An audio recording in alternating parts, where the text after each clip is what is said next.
got to know. If you want to understand, you got to know. Hey YouTube, Hiko Simon here. So the topic I'd like to talk to you about today is just another tip for when you come to Japan about how to have conversations with people, a good way to get to know people, to know the things that Japanese people often like to talk about when you're getting to know someone. One very common way that you get to know someone in Japan is by talking about blood types. I realize that at least where I've always come from, I think in most countries around the world, people don't know what their own blood type is, and nobody really thinks anything of it except for transfusion or blood donating purposes. But in Japan, there's various theories behind it. The most persuasive one I've heard is that there's a belief that because the society is so homogenous and there's issues with that, but taking that for a minute and realizing that in most classrooms or whatever, most kids, look the same, they're all from Japan, they all speak Japanese. People look for ways to categorize people and to sort of find difference amongst each other, and what they did was they used to have blood tests of kids at school, and they used the blood types to sort of, people started to notice different patterns in the different groups of the 4 blood types, and so kids from a young age in Japan now, you often hear that even in like kindergartens or whatever, kids are educated differently according to their blood types, and kids all sort of know what the stereotypes of what each blood type is, and people grow up with this. And whether it's a chicken and egg situation, whether it applies because it's true, or whether people are told it and they believe it and they become it, whether it becomes a self-fulfilling prophecy, I don't know. But the fact is that people in Japan generally believe that there's something semi-scientific behind it. And yeah, no, most Japanese take it reasonably seriously, and especially when considering compatibility of people.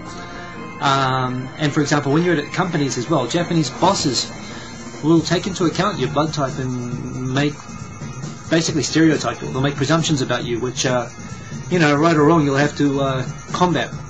So first of all, what I'd like to do today is I'll explain to you what the 4 categories sort of are, and how you can basically try to guess what somebody's blood type is. Because it's kind of a fun game, basically. When you're getting to know someone in Japan, it's an icebreaker in Japan. What's your blood type? And the response typically is, well, what do you think my blood type is? And they kind of put you on the spot, and you've got to try to guess based on what the 4 different personality types are, what this person seems to be like. And I've got to tell you, I mean, when I learned it, I started trying it out. You actually do have a very high rate of hitting, above statistical rates. So here is my understanding of what the 4 blood types are, and how I would, in that situation, break down my analysis of somebody else to try to guess what their blood type is. So 4 blood types. First of all, type O. I'm going to make a lot of generalizations for this, but it's simply for the purpose of being able to make a decision as to what someone's blood type is.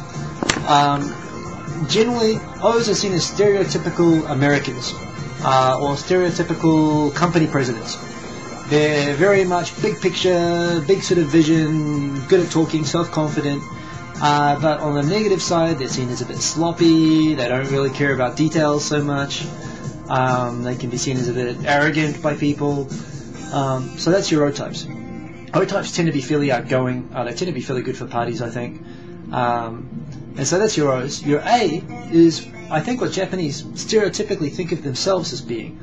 That is in many ways the opposite of an O, kind of humble, a bit shy, very much focused on details, so in many ways the perfect artisan or the perfect salaryman who just sits and does something perfectly, that's your sort of typical type A. So Japanese like to think of themselves as A's typically. Companies love A workers, and if you're not in a blood type A, you'll be watched for detail, and you'll kind of be pressured into trying to behave like this stereotype of an A. And so yeah, A people tend to be more introverted, they tend to not be so self-confident, they tend to not start conversations so much themselves in my experience. They tend to follow conversations and listen very carefully, they choose their words very carefully. So yeah, that's your typical sort of type A. Your B's tend to be your very passionate people. So for example, if you talk about within Japan, people say that Osakan people, for example, people from Osaka are kind of type B, kind of personality type, like for the culture they have there. Another equivalent is, say, for example, Italy or France, or sort of your European cultures where people speak from the heart. it's funny, I've read things as well. When I was thinking about doing this, I looked up on the internet, and some things contradict this, but my impression is that, yeah, you have people who sort of get passionate about things, tend to be Bs. And then you have ABs. And ABs, of course, are the rarest blood type, but your ABs are pretty much your oddball geniuses. They often, the stereotype is that they always have a different take on things to everyone else. They tend to be very creative. They tend to generate a high rate of geniuses. So, and again, they tend to be a little bit more curious. They're definitely more curious than A's, but they're at the same time, they're not quite so outgoing as the stereotype. So basically what I do, whenever someone asks me, so what do you think my stereotype is? What I do is first I assess, are they outgoing or not? If they're outgoing, I'll generally say A or O, B or O. And if they're kind of a bit quiet, I'd say A or AB. And if you basically, if you're going in if they're not so outgoing, if they seem kind of quiet kind of direction, again, the AAB thinks statistically it's more probably going to be an A, but at the same time, if the person seems a little bit different, like in a good way, or inquisitive, like is simply listening to you in a curious way rather than because they don't know what to say, I'd say typically that's how I would go for an AB, although I don't think I've ever guessed that. Well, I have actually, for someone who seemed a little bit different to everyone else. But typically, yeah, your A's are the people who sort of listen very carefully and they take a long time to respond, and that's your A type. Your O's and your B's, put simply, an O is someone who looks like they think that they're the company president, who seems very self-confident, and your B's are people who get very into things. So yeah, within that, it's funny because when I first came to Japan, I used to get hassled a lot by one of my seniors in the company that I was working at, and I was pretty annoyed, and I sort of thought, well, it's ridiculous that blood type would have anything to do with your personality. But he was very seriously into it, and Japanese TV shows and everything back it up. So I went my next health checkup where they take blood. I said I'll get the blood test and I will prove that it's all rubbish. And I did the blood test. He told me that I was a typical O, and that's why I wasn't. That's why I was, wasn't close enough on the detail on the work that we were doing, and I had to be more like an A. I saw this happen with other people around me as well. A's automatically get treated less critically, and B's in particular get a hard time. AB's often, there's a thing years ago that a Japanese company actually boasted its whole marketing department or creative department were all AB's, which is a bit silly. Apparently most Japanese prime ministers have been type O's. But in terms of supervising someone, they want you to be an A, and if you're not that, they'll beat it into you basically. They'll try to make you a details person, and not try to take shortcuts or be overly self-confident. So anyway, I was told I was a typical O, and I went and got my blood test, and I won't say what the result is.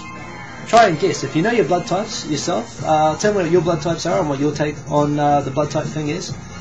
If you've had any stories relating to having this sort of situation in Japan, and do you think that they were right with me or not? Because it was interesting for me anyway.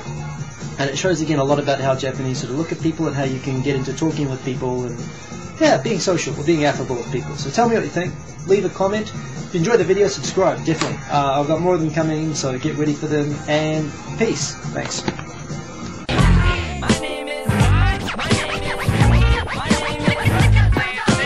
Stop the tape. This kid needs to be locked away.